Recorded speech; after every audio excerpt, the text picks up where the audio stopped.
Hello, everyone. We're very glad to have the chance to talk with you today about continuous innovation in an established enterprise. But first, we'd like you to meet Joe, a product manager in an established company. Their executive team just informed them that the company needs to create innovative solutions fast to hit growth goals, but the budget and resources are limited since they're allocated to more mature products that have been generating revenue for years and keep the lights on. But the potential to scale is limited. Leaders need Joe to explore new business models, but don't know how to balance delivering the numbers today and solving for the future. Sounds familiar? Yes. We too were there and know that adopting, sustaining, and scaling innovation practice in enterprises to drive growth is not easy. They have established business models and with that rigid and complex processes. I am João Rodrigues, product lead at Roche Diabetes Care. And I am Kavita Apvachu, Innovation Transformation Leader at Moves the Needle. So, what was our solution? Internal startups to drive transformation with lean innovation. And what is lean innovation? Lean innovation uniquely blends the best of agile, human-centered design, and rapid experimentation to enable you to be customer-centric, move fast, act bold, and overcome uncertainty. And innovation is all about overcoming uncertainty. That is how we at Moves the Needle define it. And how do you overcome uncertainty? You apply the 3 E's of lean innovation with empathy, experimentation, and evidence to drive impact. And we will get into the details of the 3 E's with examples. The thing to remember is that the customer is at the core of everything in this approach. And we all have a customer, whether you're a B2B, B2C, or internal. Today, we will share how we were able to develop breakthrough solutions by adopting lean innovation. We will also explore how to work like an internal startup to discover unmet customer needs, experiment with minimal investments to mitigate risk, and build a pipeline of new solutions in 6 months. Ultimately, we want you to leave with the 5 key ingredients that sustain a customer-centric culture at the medtech company Roche Diabetes Care. To get this started, let us go back 2 years ago to a humid summer day, where a group of 15 people, including product managers, R&D engineers, designers, and medical experts gathered in a cool space in Indianapolis and looked at each other and wondered, what the hell are we going to build? I remember that day very well because that was the trigger to start shaping an innovation spark. And it all started with that question, what are we going to build? When you work in a mature company, you hear business leaders talk about how important it is to maintain current market position, and also frequently reinforcing the importance of exploring new customer segments or new product lines to achieve medium to long-term growth. This was the case with Roche Diabetes Care as well. Just a quick background on Roche. We are a pioneer in the development of blood glucose monitoring systems and a global leader in diabetes management systems and services. For 40 years, Roche has been dedicated to enable people with diabetes to live as normal and active life as possible, as well as empower healthcare professionals to manage their patients' condition in an optimal way. Roche is one of the market leaders in serving healthcare professionals and people with type 1 diabetes and was looking to expand its services. We identified the opportunity to serve the type 2 diabetes population that represents more than 150 million people worldwide, and that is expected to double until 2045. Given the rate at which type 2 diabetes is spreading, we as an organization needed to go bold and move rapidly, all the while ensuring we were mitigating risk for everyone, to our patients, healthcare professionals, payer systems, and us as a business and a brand. We believe that this can be solved if we adopt product discovery methodologies that have been used by startups and other industries. So we started to learn and apply lean innovation. Now back to that warm day in Indianapolis. Even though a lot of questions were going through our minds, we had a clear goal for that week, a boot camp. To kickstart this transformation process, we immersed ourselves in learning lean innovation tools and techniques and started to build a learning mindset as we made progress on our challenge. It was like a 1 week simulation of what it would be like in the following months. The first step was to build the teams. We had a cross-functional team, and that proved to be one of the keys for successful innovation. Our different perspectives enable the generation of richer ideas, and of course, as your solution progresses, you need their expertise and support. For example, later on, when we had to do a technological evaluation, it was good to have someone from R&D on the team who already knew potential technologies we could explore to solve the problem, and he knew the R&D colleagues responsible for that task, so it was a faster process. A cross-functional team will ensure you keep a core group of people who care about this product, and that will work across multiple task heads with that in mind. Our first key ingredient is coaching. Why coaching? Before we get into that, I want to share the difference between coaching and training. As Tim Galloway, the expert in business coaching, points out, coaching is about learning and training is about teaching. Learning requires an ongoing partnership with a team or individual to inspire them and maximize their potential. At Moves the Needle, we believe in ongoing coaching to enable you to grow your innovation capability as you make progress on your business goals. This allows you to lay a strong foundation to sustain your innovation practice when we transition. Secondly, lean innovation is both about developing IQ, tools and techniques, and building EQ, the soft skills to develop a learning mindset, bring leadership along, and become a high-performing team. This requires guided reinforcement and repetition. It is about overcoming uncertainty, and situations will arise where you need guidance, and a coach ensures teams move forward. Third, lean innovation not only helps you drive transformation, but also increases operational efficiency, and coaching facilitates managing and measuring this effectively. So how did this work? At the conclusion of the bootcamp that Joel mentioned, the first 90-day internal accelerator was kicked off with 2 teams. The teams had daily check-ins with the coach, me, to ensure they were applying lean innovation effectively and remove blockers. For example, one morning, the team was unsure of the metric for their experiment. I coached them right away, and they were able to validate their solution in 24 hours. We also held a 3-day immersive session each month. Since I was embedded with the teams, these sessions could be adapted based on gaps in the team's learnings. For example, at one point, I observed the team was stuck because they were afraid to commit to their idea. We conducted a session to reinforce the core principles of lean innovation. Don't strive for perfection and learn from evidence. The team had a breakthrough and were able to run 1 experiment a week to validate their bold ideas and assumptions with customers to rapidly define their solution. To reiterate, applying lean innovation is as much about leveling your innovation practice as it is about increasing operational efficiency. That is why coaching, not one and done training, is important to drive impact. Our second ingredient was to create an internal startup by harnessing the team's shared purpose and passion to drive impact. It is important that the product team is empowered by leaders to make decisions. This allows them to act and think like a startup.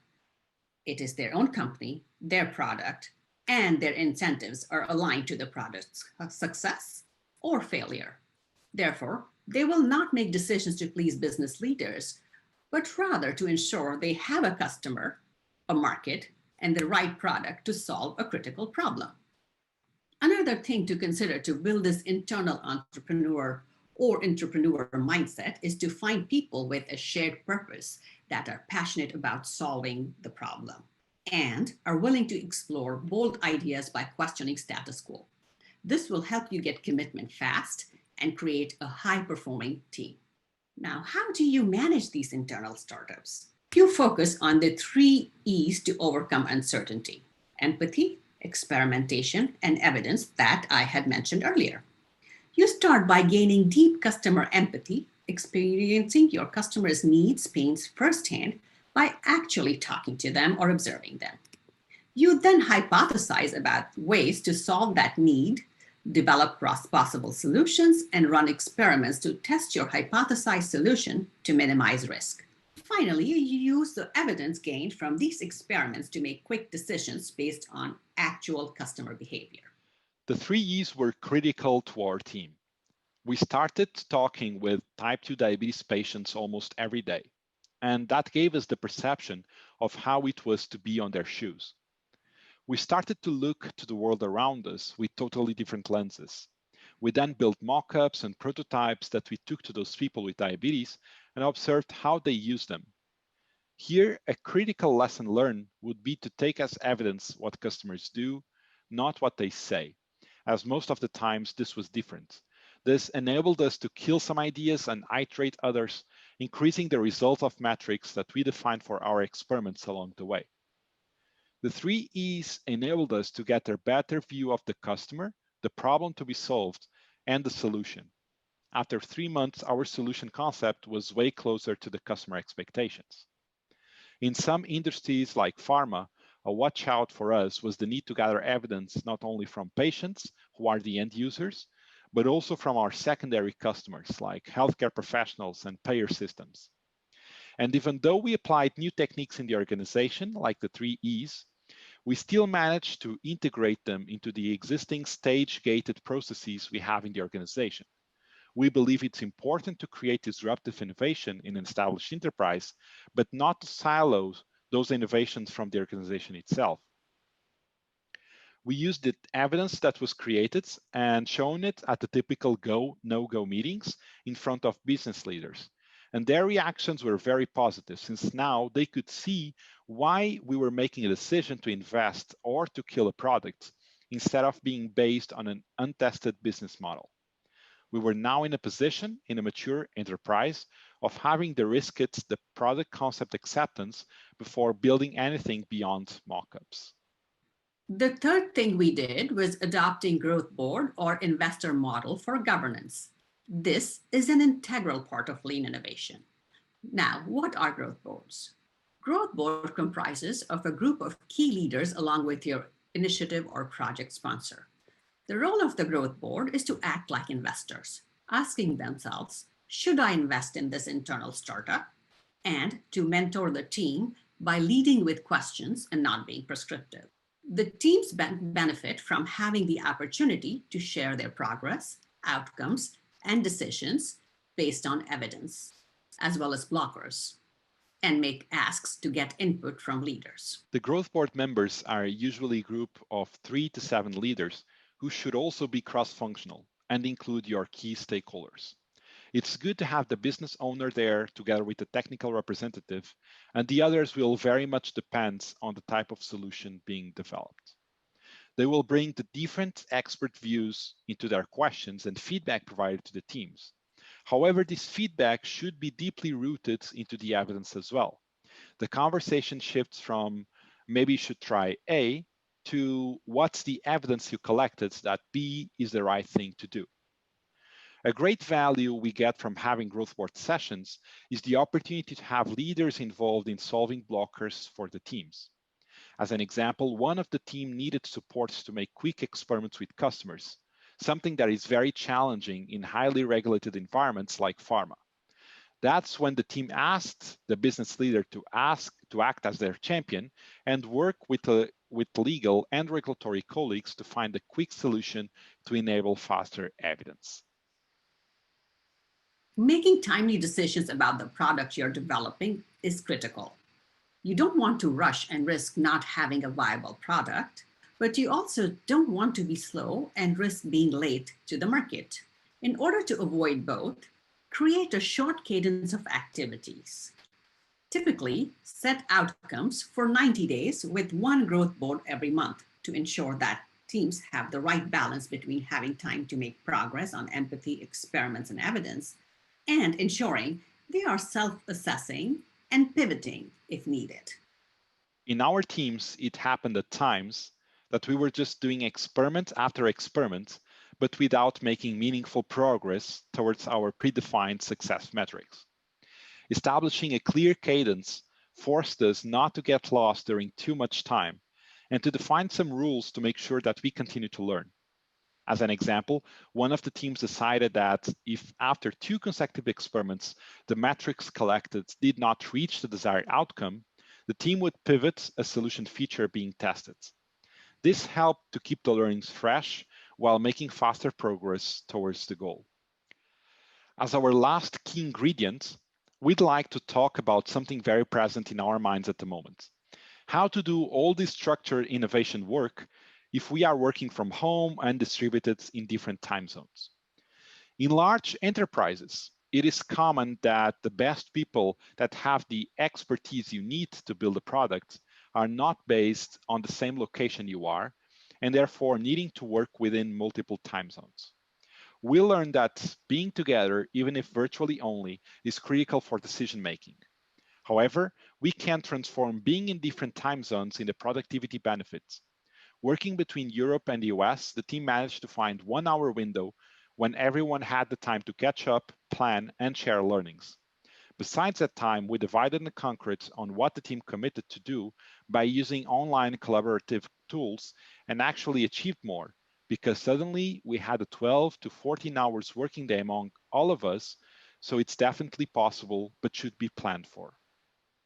And to finalize, these 5 ingredients enabled Roche Diabetes Care to execute 8 accelerators with multiple teams, which reduced the average time from ideation to development, while augmenting the portfolio pipeline to 4 products where there was none for type 2 diabetes. And since we have shared a lot in a short time, here are the 5 keys to success. Ongoing coaching to increase operational efficiency by building your innovation capability as you deliver business results. Creating that internal startup by harnessing your team's shared purpose and passion that will allow you to drive impact immediately.